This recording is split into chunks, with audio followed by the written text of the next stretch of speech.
The Lord be with you. And with your spirit. A reading from the Holy Gospel according to Matthew. Glory to you, O Lord. Jesus went around to all the towns and villages, teaching in their synagogues, proclaiming the gospel of the kingdom, and curing every disease and illness.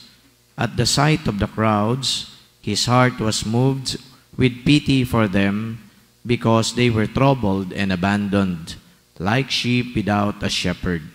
Then he said to his disciples, "The harvest is abundant, but the laborers are few.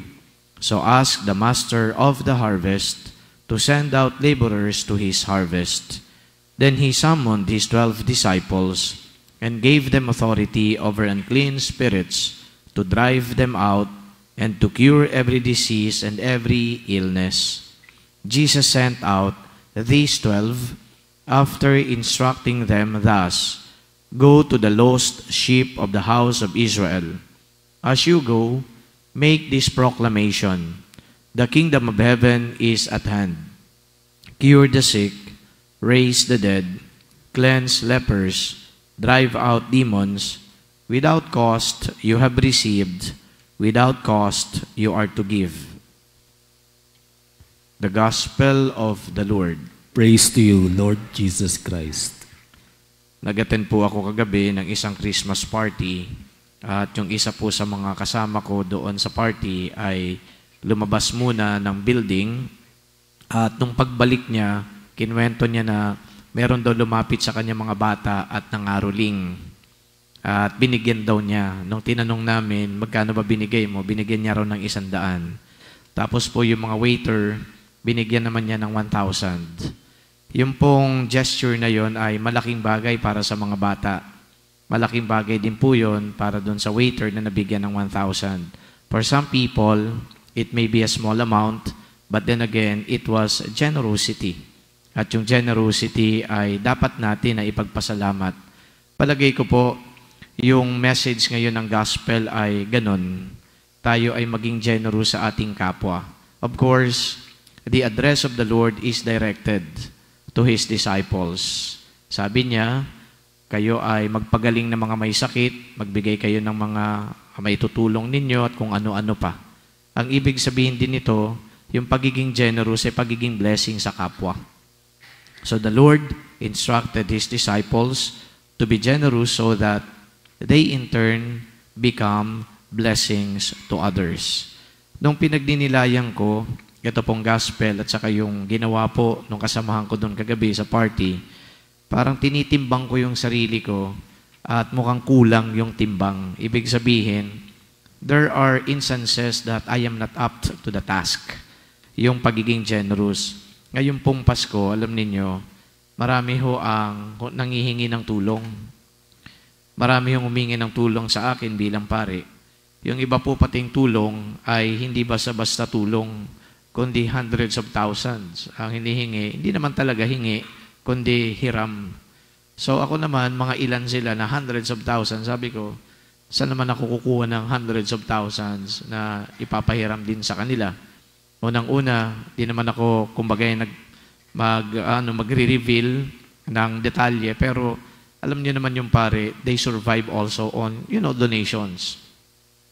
Yung, kumbaga, ay stipend naman ng pare ay di naman ganung kalakihan unless, of course, meron talaga mga generous din na nagbibigay doon sa pare. And in turn, yung mga natatanggap naman ng pare, yun naman din, syempre, ang pinantutulong namin. So, parang kapag merong lumalapit at hindi nabibigyan, you know what I feel about it? I feel so guilty. Yung nga lang, sabi ko, kung wala naman din talaga maibibigay na ganung kalaking amount na hinihiram, for example, bakit ka magigilty? Palagay ko kung bakit nagigilty dahil nga yung mission ng isang pare, katulad dito sa gospel, dapat maging blessing ka, dapat maging generous ka sa kapwa mo. But how am I going to do it? If, for example, yung resources na meron ka ay hindi naman din sapat para maibigay mo lahat. Ito ngayon ang catch. Napagtanto ko ho, na sa pagbibigay, alam ninyo, di naman kinakailangan na yung ibibigay mo, yung talagang hinihingi nila. sa pagbibigay, alam niyo kung anong kakayanan mo, ibigay natin. At huwag tayong tipong mabother kung sakali man na hindi natin na ibigay yung expectation sa mga tao na lumalapit sa atin. At yung mga nabibigyan, palagay ko, hindi man yan yung in-expect ninyo, dapat na magpasalamat tayo sa Diyos kasi ito ay biyaya. Parang tingnan na lang ho natin sa ganitong sitwasyon, we are praying to the Lord for specific things. And we expect that those specifics will be given to us. But you know very well that those specifics are not given to us. Humingi ka ng ganito, pero hindi naman ay pagkakaloob, pero may dumarating na biyaya. Ngayon ang tanong ko doon, kapag hindi na ibigay sa iyo yung eksakto na hinihiling mo, di ka ba dapat na matuwa at magpasalamat? Sa ibang tao, hindi natutuwa, hindi nagpapasalamat kasi they are closed to what they want to receive. They are too focused on what they want to receive. But that is not the way how to value blessings. Whatever it is that comes our way, dapat ipinagpapasalamat. Kasi yan ay biyaya. Yan ay blessing, ika nga. So, ngayon pong Christmas, of course, ay panahon nito ng pagbibigayan. Panahon ng pagtulong sa kapwa, panahon ng pagpapakain sa mga hindi nakakakain. It's always good to celebrate Christmas because of this spirit of giving, of this being generous and charitable. Pero yung gospel na to, palagay ko, hindi naman ito binabasa lang ngayon pong Christmas. So, ibig sabihin, generosity and being blessings should not only happen on Christmas season, but it should happen every day of our lives. Because the challenge of the Lord is for us to be blessings to our neighbors every day of our life.